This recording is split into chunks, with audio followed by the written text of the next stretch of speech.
We mentioned physical security a few moments ago in a previous session, and I want to show you a demonstration of why physical security is so important. It doesn't really matter how great of a firewall you have or how good your encryption is if you don't have good physical security.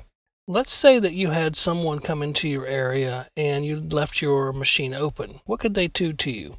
Well, I'm going to show you a demonstration of what you could do to someone that has an XP box, for example. The attack I'm going to show you won't work on a Windows 7 or 8 box because the issues have been fixed. However, there are a lot of Windows XP boxes out there, and Windows 7 and 8 do have their own individual vulnerabilities that are unique to them.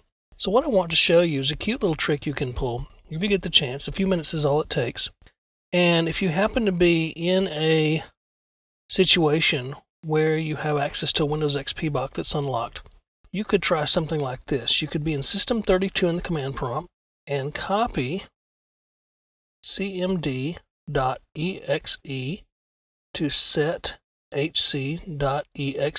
Let me explain to you what this is. Sethc.exe is a command, a program that runs the accessibility features on a Windows box.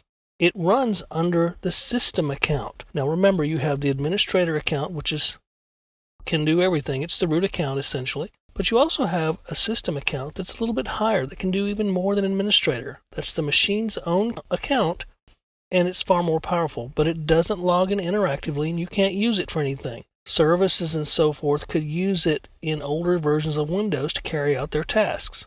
So let's see what would happen if we could run something else as sethc.exe under system, and we're going to copy cmd.exe to that file so that the computer thinks that sethc.exe is still on there.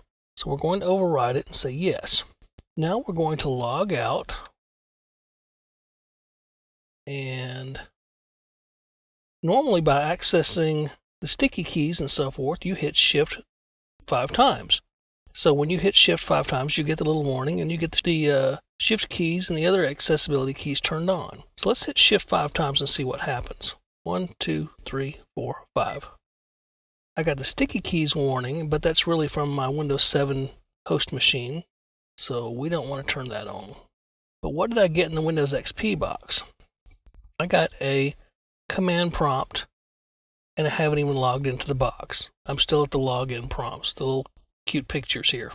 So I can obviously run system commands here in this box. I can do anything at the box right now. But let's do something cute. Let's type in Explorer. We actually are going to get a Windows Start button and Start menu so we can actually access the computer. It's going to run programs and even offer me to take a tour of Windows XP as if I had logged in as someone. Let's cancel our FTP server running here. And so right now, we've got a Start button. So what can that get us? Well, it can get us into the computer. Now notice the top there. Who am I logged in as? System, the machine account itself. So now I could go into my computer. I could access files and so forth. I could even go into Control Panel and go to Administrative Tools and other things and run different configuration options. I could set up another account if I wanted to. So that gives you an idea of what you can do if you have physical access.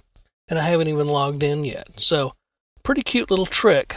And if you do that, if you have a minute or two to do that, and you can change that, then later on when you have more time, you can go in, hit the Shift key 5 times, get your command prompt, even if someone's not logged in, copy your files or create another user account for yourself to use later or to come across the network, and you could actually go ahead and get access to the box that way.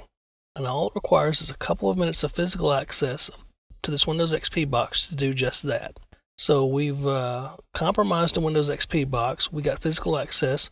We copied cmd.exe to the sethc.exe, which we know runs under system. And now we have control over the box. And later we can attack it through the network. So cute little trick. And it illustrates why physical access and physical control is so important in security.